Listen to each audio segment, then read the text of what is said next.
How I knew I wasn't a normal drinker. Welcome to the Samantha Parker Show. In today's episode, I want to get into some actual facts. So we're going to do science and we're going to do feelings. Facts and feelings, you guys. That's what we're doing on the show today. But how do you really know if you're not a normal drinker? I think that there's some actual scientific stuff that goes into it. Like I can say, well, the FDA says I should have this many drinks. But honestly, a lot of it comes down to you. How do you feel? Because I know people that really they would drink once in a while, like on vacation, and they completely cut alcohol out of their life because they're like, it's not serving me. And then you have people like me who literally every moment of their life revolves around where are we drinking, who's drinking, how much are we drinking, all of those things. And then, it goes even further than that to people who are actually physically dependent on alcohol because of how much they drink. When you look at your own drinking, that's a choice that you get to make. Am I a normal drinker or am I not a normal drinker? Hey girl, you're listening to The Samantha Parker Show, an unhinged and insider look at the girl boss lifestyle. I'm like the best friend in your earbuds that you didn't know you've been craving. It's conversations from the girls' bathroom that are going to make you smile, inspire the hell out of you, and hype you up. You are not as crazy as you think. Life is a wild ride, and girl, I invented the roller coaster. So grab your favorite beverage and let's be unhinged together. So welcome to the show. But there are people out there, in fact, I know my husband is one of them, where he's like, oh, I haven't had a drink for a couple of weeks. And that would have tripped me out. In order for me to not have had a drink for a couple of weeks, I would have had to have been exercising extreme self-control. There are also people who will go out to dinner and be like, oh, a glass of red wine does sound nice. And they don't even finish it. They leave it on the table. And for me, that is what's happening here? Where are you going? What? There's no way. So when we talk about this subject on the podcast today, remember, there is statistics, science, what the FDA says and different things like that. And then there's also your gut. How do you actually feel? And, as an alcoholic, sometimes I need science to step in and be like, hey, you're way off base here. Sometimes we just need these facts to help us figure it out. But I kind of summed it up in 8 different points of what constitutes normal drinking and what doesn't. So if any of this sounds like you and you're already on the fence, your intuition just knows, hey, maybe it's time to cut back on the drinking. All right, let's just dive in here, okay? So number 1, you constantly say, look how great I handled that. Let me give you an example here. I would oftentimes manage my drinking very, very well. There was a lot of mental effort that was going into it, but that's not the point here. But there was many times where I could go out and not even drink that much. In fact, I think back to last year at my birthday party. I'm big on birthdays, you guys. If you've been here, you should know this by now. And it is officially February or almost February. No, I think when you're listening to this podcast, you guys, it is officially February, which is my birthday month. And last year on my birthday, I threw a huge party at my house. And I remember thinking I just don't want to feel like shit tomorrow. And I just had this huge goal where I was like, I'm not going to overdrink just so I can show everyone it's fine. And by everyone, I was myself, right? No one was actually scrutinizing every little thing I drank. That was me doing that. And on my birthday last year, I set that intention and I was fine. I had a few glasses of champagne throughout the night. We had a DJ. I mean, there was probably 70 people in my home at one point, and it was the most fun night ever. And I remember the next day I was like, see, I totally have control over my relationship with alcohol. You guys know that's something I like to say a lot. I would say it all the time. I'm reevaluating my relationship with alcohol and I've totally got this. It's really like that toxic ex. But yes, I absolutely could handle it all the time. And I think I would do these little micro moments where I was like, look, see, we went out and I was totally fine. I had 3 drinks. Or look, we were home all weekend and I only drank 3/4 of that bottle of wine. Look how good I'm doing. Look at me, look at me, look at me. It's very egotistical, weird shit that was going on in my mind. But that is not normal behavior. It's almost like virtual signaling to yourself. You're like, I've got this. I'm fine. Look how great I am. And then, the next weekend, of course, I was like, I'm fine. I got this. Look at me. Right off the slippery slope we would go. 3-day hangover, guilt, shame cycle, and repeat. So number 1, if you guys constantly are telling yourself look how good I am, you probably aren't a normal drinker. Number 2, you are always depressed on Mondays. This is a big one for me.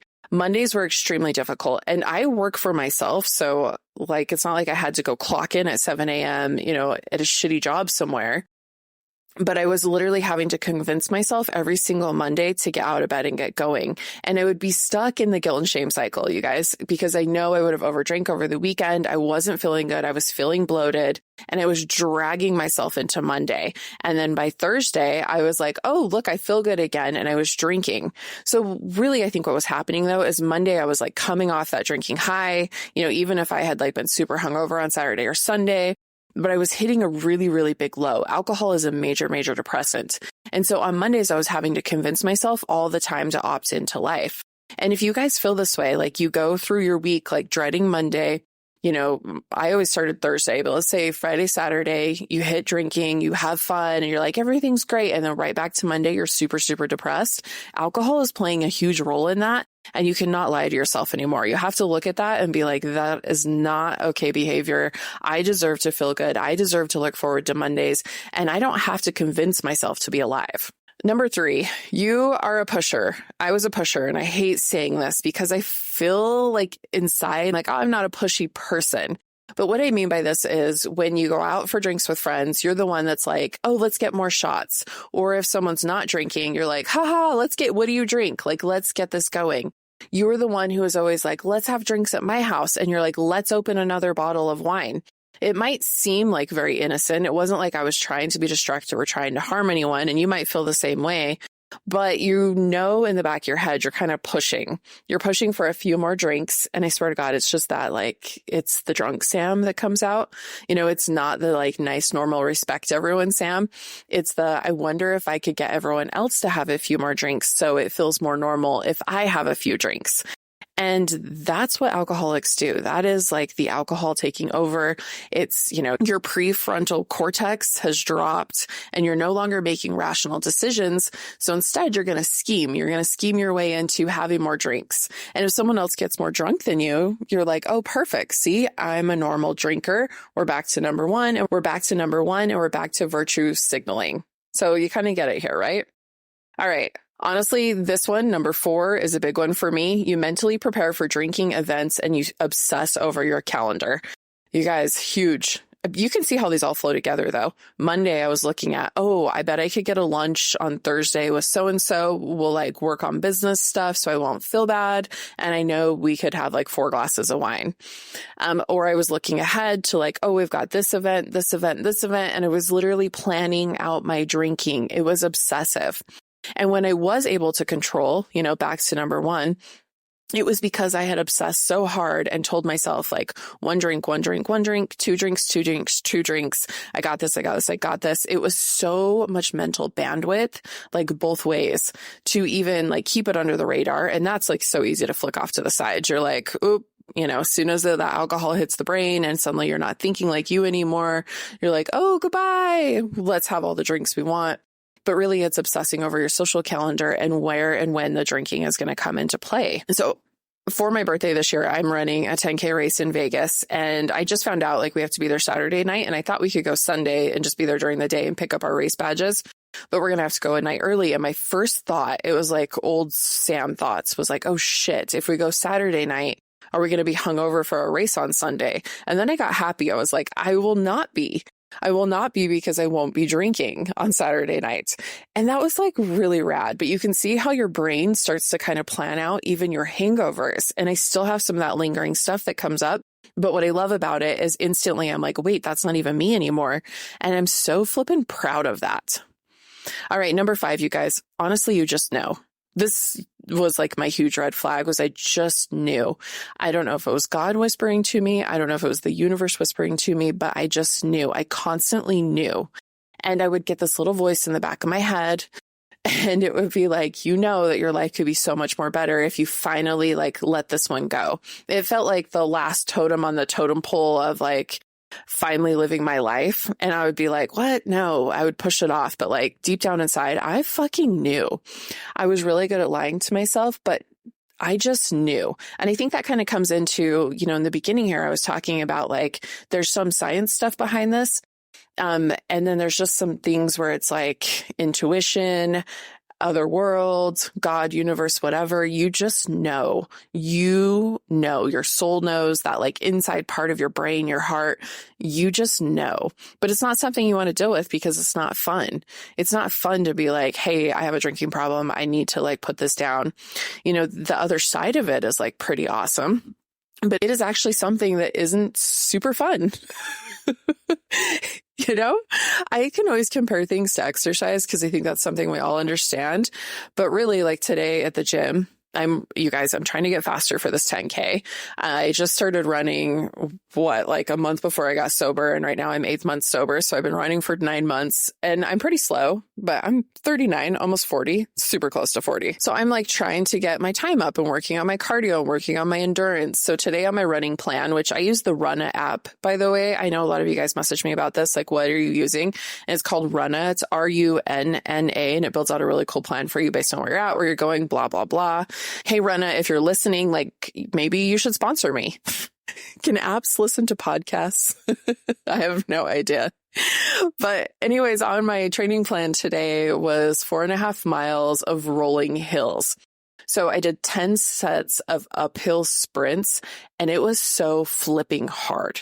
It was insanely hard. And, while I was doing that, thought popped into my head. It's like, this is the really, really hard thing that gets you the results that you want. This right now isn't fun, but I know how great it feels to like hit a time, to be able to run. You guys, I can run like 2 miles straight now. And when I started, I couldn't run a single minute. So looking back, I'm really proud of where I've come, but that was hard. That was hard to run that first minute. That was hard to run those 10 uphill sprints, especially I have to do it on the treadmill right now because it's freaking freezing balls out there. And it was hard, you guys. It was hard. Just like saying I'm an alcoholic was hard. But now I get to experience the freedom of it. And I know when I follow the training plan, I do the hard things, I get the goals that I want. I get what I actually desire. And that's the fact that, now I can run 2 miles straight. Now it's the fact that like my time is dropping off my miles. It's phenomenal, you guys, but you have to do that one hard thing.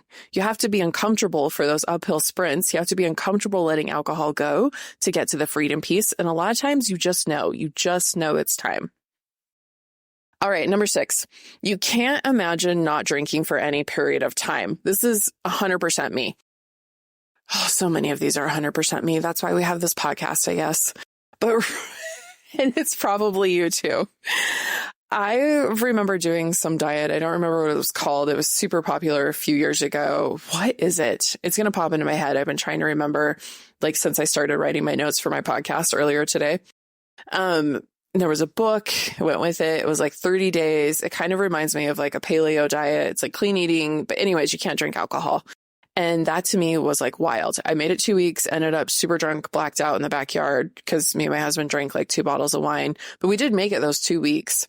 But that to me was unimaginable. The reason why I never did 75 hard, even though I really, really wanted to, was I was like, there's no physical way I can go without alcohol for 75 days. It flipped my brain out. It flipped me out. I was like, why would I want to ever live that way? And there's just like no possible way. Even telling me like, hey, you can't drink alcohol for a whole week. Cause I would tell myself these kinds of things. I'd be like, hey, let's just take a break for a week. Yeah, I was okay for a few days, which then I went back into virtual signaling. I was like, look at you go, girl. You've got a handle on this. But right down the toilet. So if you can't imagine yourself not drinking for any period of time, you probably have a problem with drinking. 100% you do. That's why I know in AA, they practice a lot. Like, don't think about the future. Don't think that you're never going to sip, a cold cocktail on a beach again. Just realize like, I'm not drinking today. And that's really what helped me get through my first little bit of sobriety, because I was like, well, I'm never going to drink again. I'm like, what about when we go on this trip, or what about when this happens? And it's like full fucking body panic. And I realized like, oh my God, it's not that big of a deal. You can just not drink today. When you think about forever, I'm getting more comfortable with forever for sure. But sometimes when we think that far out and I'm like, I'll never do that again. One thing I think about a lot is I'm like, oh, my husband and I will never go out jeeping, have a few drinks, like sitting on the tailgate of the Jeep, have a little adult time fun when that inhibition comes down. I'm like, we're never going to do that again. And that's where I'm like, but I love going out and jeeping and just like spending time together and being romantical. And it's like, I can still do those things. I know that, but that's something that gets tripped up in my mind. So you guys, if that's you, you might not be a normal drinker, okay? Number 7, you are always setting health goals and then resetting them. So I know you guys have heard me talk about my story about how I was paying a health coach for like 9 months before I actually came out and said, well, the reason why this isn't working is because I'm drinking so much. So I would always say like, oh, this will be the week that like I don't drink. Cause she would say like, just have a drink every other weekend. Like just have like 1 drink every other weekend or 2 drinks every other weekend. She's like, I'm not telling you not to drink. And again, I never brought any of this up to her. I was just like, oh yeah, okay. In my head, I was like, is this lady crazy? Like, how would anyone do that? So I would lie. Oh, I did not like admitting that. I don't like being a liar. It's like one of my like things where I'm like, just tell me what's going on. And when you have to face like these shitty characteristics about yourself, it's not so fun. I'm in AA. And so obviously I work the steps, and part of it is like going through your like character defaults and admitting them and like handing them over to God. So it kind of sucks though. I'm like, oh yes, I was a liar, a big fat fucking liar. Fun times, guys. Okay. Number 8, if you're stuck in the guilt and shame cycle. And I would do that a ton. I'd be like, why did I do that? Why did I drink so much? And then I would feel shame for days. And a lot of times I was feeling shame for the actual actions that I took. Guilt, shame cycle over and over and over. And it was like Groundhog Day that I could never wake up from. And you don't realize so much when you're living in it because it's got like a freaking chokehold on you. But I'm telling you, when you push back further away, like my sober date keeps getting further and further away, I'm like, this was controlling everything in my life, guilt and shame. And I can't even tell you how blessed and how amazing it feels to take that off and just let it go. Those were really like my top 8 things that were big signals to me that, hey, your drinking is not normal. This is not how people live. You don't have to live like this. Of course, this is how some people are living. I think alcohol sucks and maybe we should like get rid of it, but that's just like maybe the phase of life I'm in. These were really the top 8 things that stood out to me the most when it came to my own drinking. And then I have an episode coming out next week that I think you guys will really love. It's with Dr. Valerie Gettings. And we really got into the science behind like how much can you drink to be a normal drinker. And what she was telling me, you guys will have to listen to it though. You guys are going to love it. It's coming up. I know I'm like doing a little foreshadowing here. But really, when she was telling me these facts, the normal guideline was 1 drink or less per day. And I'm like, that's wild. So if you are a normal drinker, it's like you go out to dinner, you have 1 drink or you have no drinks. Like that's it. That's it. And to me, I was like, well, why would anyone go out and have 1 drink? Does that sound wild to you guys? Like, please let me know. But anyways, if you guys want to check out more about Dr. Valerie Gettings, just head over to her Instagram. She has tons of great resources, and then you'll get to hear from her next week on the podcast. But what I really love too is she has a quiz on her Instagram, and it's linked to the CDC website, but you can check your drinking. So if you need to go input, be asked those questions and have it come out and tell you, if that's what you need. If you need some validation that like, hey, you're not crazy, my drinking is not normal, head on over there. It's cdc.gov/alcohol/check your drinking. But you can also, I'm more like on Instagram. I just look up Dr. Valerie Gettings, go to the link in her bio. She has it linked there. Okay, guys, I will also have this written version of everything we just discussed over on my Substack. It's Sam's Sober Stack if you want to check that out. But I do have some more things for you guys. So there were some feelings in there. There were some facts. And when you really get into the science of what alcohol is doing to you, it's also wild. There are tons and tons of new studies coming out. Like there was a huge one that was just published on the direct link to cancer. And, I'm one of those people that I'm like, well, they say everything causes cancer. Like I remember reading about how barbecuing your meat causes cancer because when the fat drips down, the smoke coming back up gets into it, which causes a carcinogen, and it could be giving us all cancer. And so that's kind of how it starts to feel. But did you guys know there's actually a direct link to your alcohol consumption and breast cancer? And there's tons of really great information coming out that should scare the shit out of you. It kind of reminds me of when, everyone used to smoke. Obviously, I wasn't around for that. Well, I was born in 85, and I do still remember going to restaurants and things, and they had smoking and non-smoking. And I could vividly remember when our bowling alley put in a specific room that people would have to go smoke in. Because I remember you go to the bowling alley and like everyone was smoking. I was 21 or 22 when they took smoking out of bars. I was probably like 23, to be honest. So people were still smoking places like that. And then it just got to the point where people were like, whoa, this is killing all of us. And I think we're starting to get there with alcohol. So yes, lots of studies coming out. Next week on the podcast, Dr. Valerie and I will really, really get into that. Okay. And then I found something else I want to share with you guys. It's 6 key differences between normal drinkers and alcoholics. And I pulled this from Alistair Stewart. I hope I'm saying his name right. Alastair Stewart on Instagram. His post came across my feed. He had some incredible information. So everything I'm about to share with you, these 6 facts, I'm citing directly from him, but it's phenomenal. So here we go, you guys. Number 1, social drinkers tend to drink occasionally, often during celebrations or social events. Alcoholics, however, usually drink regularly, sometimes daily, and often without any special occasion. So, I'm like, let's celebrate. Oh, let's have a bad day. Oh, it's your birthday. Oh, it's just a normal Tuesday, whatever it is.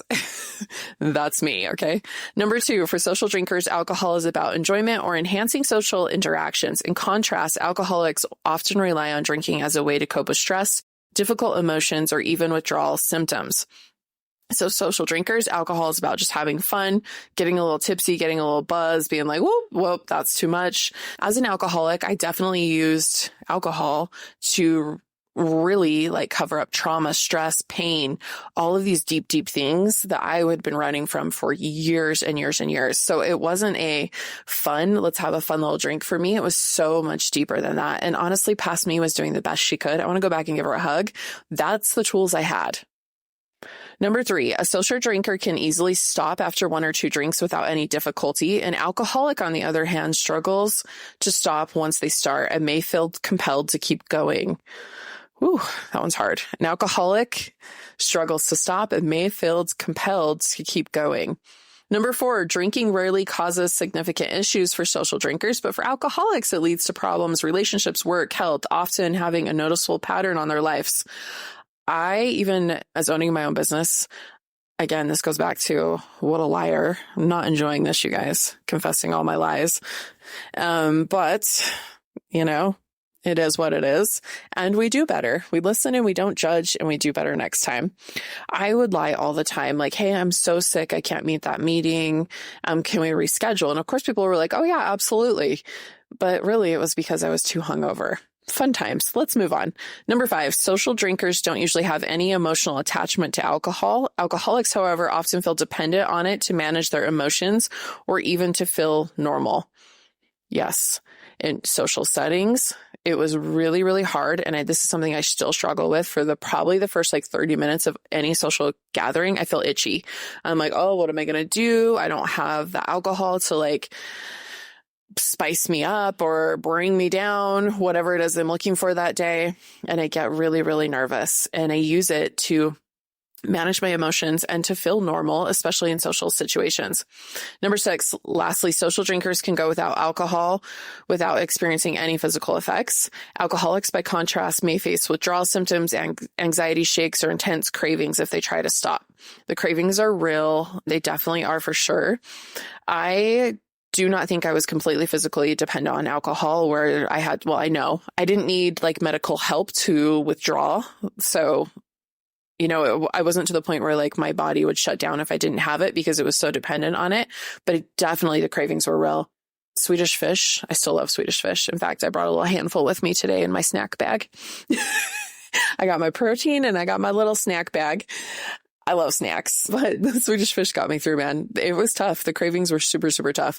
I would go buy a bag of Swedish fish or some Twizzlers. It was kind of funny. I was craving that weird gummy type candy, and it got me through. But the cravings were real. I was having a major dip, and that's what I had to do.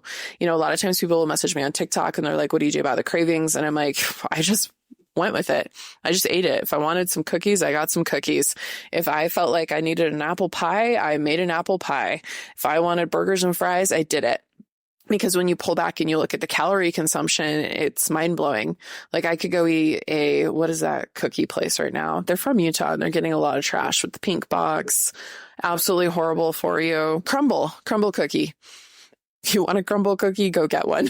Because a crumble cookie, as horrible, those things are bad, you guys. Have you looked at those? Okay, anyways, that's a side note.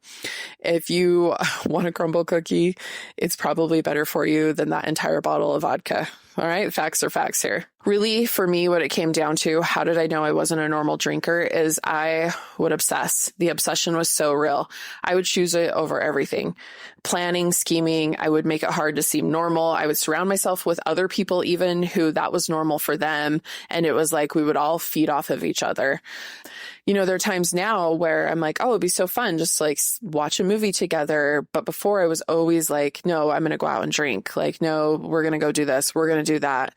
And it sucks. Like, it's depressing. Like, it kind of hits hard when you realize like how many like great memories you missed out on, especially with your kids, because you chose drinking over them. Even if you were drinking around them, you're still putting like a barrier up between you and you're showing them shitty behavior. There's a lot there, you know, but even if you were present, you're not present. And it makes me it makes me really flippin' sad that that was my life for so long, you know, but I can't go back and I can't change that. So I hope that, you know, by me sharing my message, me showing up here, maybe it can change your life and maybe we can change other people's lives, because it doesn't have to be this way. You don't have to live this way. All right, guys, if you're looking for more sober support, I just launched and opened my Sam's Sober Stack. I do have free articles over there. Substack is a really cool platform. And then I have paid content as well. So if you subscribe, it's $7 a month.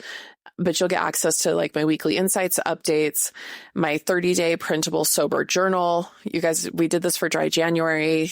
The Dry January group absolutely loved it. So I brought it over to my paid community on Substack.